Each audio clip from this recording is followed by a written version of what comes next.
धोखा हमारे साथ किया, भोगोगे तुम। ये जो निकलता है ना भोगोगे, ये अकाट्य होता है। क्योंकि किसी का भी हृदय, मान लो किसी भी जीव जंतु को आप कष्ट दें और उसका हृदय आह भर जाए, तो वो आह वज्र की लीक है, तुम्हें भोगना पड़ेगा। वो आह किसी की ना लेना जिंदगी। कोई ऐसा कोई आह भर करके कह दिया तुम समर्थ हो, हम तो कुछ कर नहीं सकते, और अंदर से दुखी, फिर तुम्हारी सामर्थ्य काम नहीं करेगी, मिट्टी में मिला देगी। ऐसा नहीं कि आप जो कर रहे हैं कोई देख नहीं रहा, कोई हिसाब किताब नहीं, जो कर रहे हैं अवश्य में भोक्तव्यम, बहुत सावधान।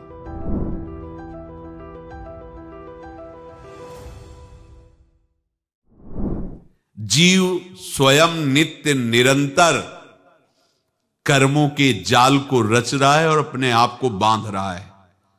आपको मुक्त होना है, बंधना नहीं है। जीव का जन्म कर्मों के अनुबंध से होता है, कर्मों के बंधन से होता है, और उसको अपना ऋण चुकाना होता है। कर्मानुबंध ये बहुत सूक्ष्म विषय है। जैसे आप जिस परिवार में जन्म लिए हैं, तो उस परिवार के लोगों से आपका ऋण है, इसलिए उसी परिवार में आप आए हैं। और ऋणानुबंध, उसको बिना चुकाए या बिना वसूल किए आप वहां से जाएंगे नहीं। आपको लेना है तो वसूल करना है, और देना है तो चुकाना है। ये पूर्व के जन्मों से निश्चित किया गया है। जैसे किसी के यहां पुत्र हुआ, जन्म से ही पैसा खर्चा शुरू हुआ, जो बड़ा हुआ तो उद्दंडता के द्वारा मार पूरे परिवार को क्लेश पर क्लेश देता चला जा रहा है। ये तुम्हारे कर्म का फल है। या ऐसे शक्तिहीन बुद्धिहीन ऐसे पागल पूरे जीवन सेवा करो, तुमसे अपना हिसाब चुकाने के लिए वो आया है। अब परिवार के जो सदस्य जुड़े आके, मतलब पत्नी आते ही पूरी हृदय में आनंद, परिवार में आनंद, और जीवन भर वो आनंद ही सुख देने के लिए उसका जन्म हुआ। वो अपना ऋणानुबंध मुक्त, और आते ही भयंकर क्लेश खड़ा कर दिया, बीच में दीवाल और झगड़ा वैसा, फिर अतरे दिन मारपीट शुरू, कलह अशांति, पूरा जीवन नरक हिसाब करने आए।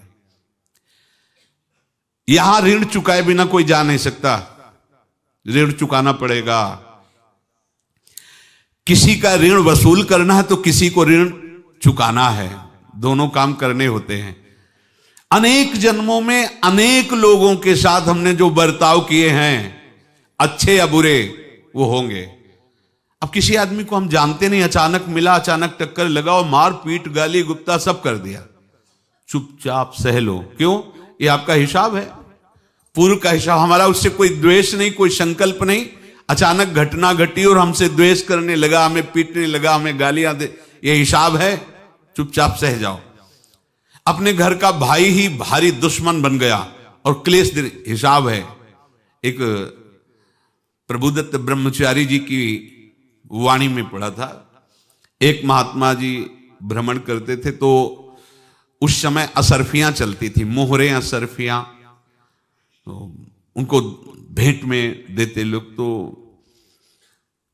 या तो ठाकुर सेवा में लगे तत्काल, या संत सेवा में तत्काल लगे, उसका संग्रह करके डोलना ये ठीक नहीं है बैरागी के लिए, सिद्धांत में ये ठीक नहीं है।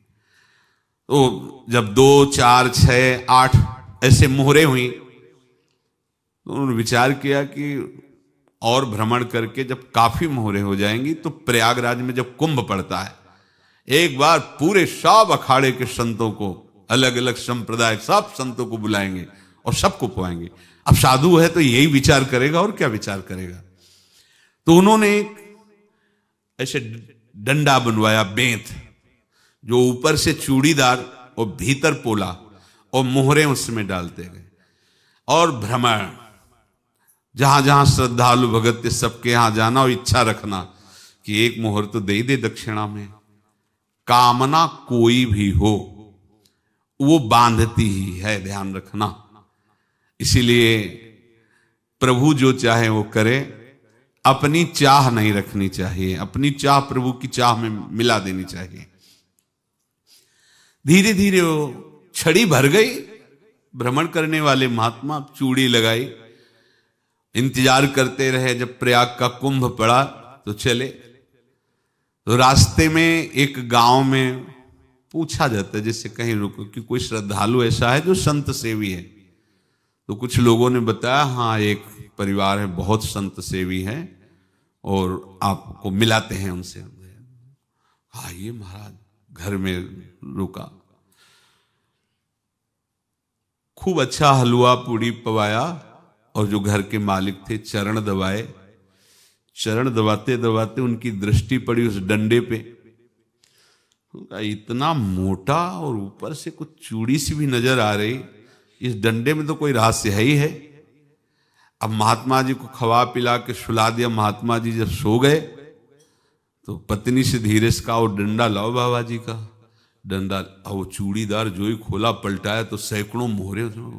ऐसे संत रोज पधारे भगवान, तुम आनंद हो जाए फिर क्या। पत्नी से कहा, नाप के कंकड़ लाओ। अब वो तो महात्मा जी तो खाए खीर पूड़ी, आराम से सो रहे। रात में पूरी प्लानिंग करके उसमें कंकड़ भर के चूड़ी लगाकर सिराने रख दिया, सारी मोहरें हटा ली। महात्मा जी आराम से छड़ी उठाए तो वजन पक्का। वैसे बड़े लोग चतुर होते हैं, पर ये नहीं जानते कि कर्म कितना भयानक होता है। और उनकी कोई संतान नहीं थी, पर धन में इतना प्रेम उनको था। बहुत सावधान। साधु महात्माओं के पास जो अर्थ है, गृहस्थी अगर आता वहीं से है, पर अगर उसको जोर जबरदस्ती या किसी छल कपट से, तो वो उसका विनाश ही करता है। आज तक का प्रमाण है।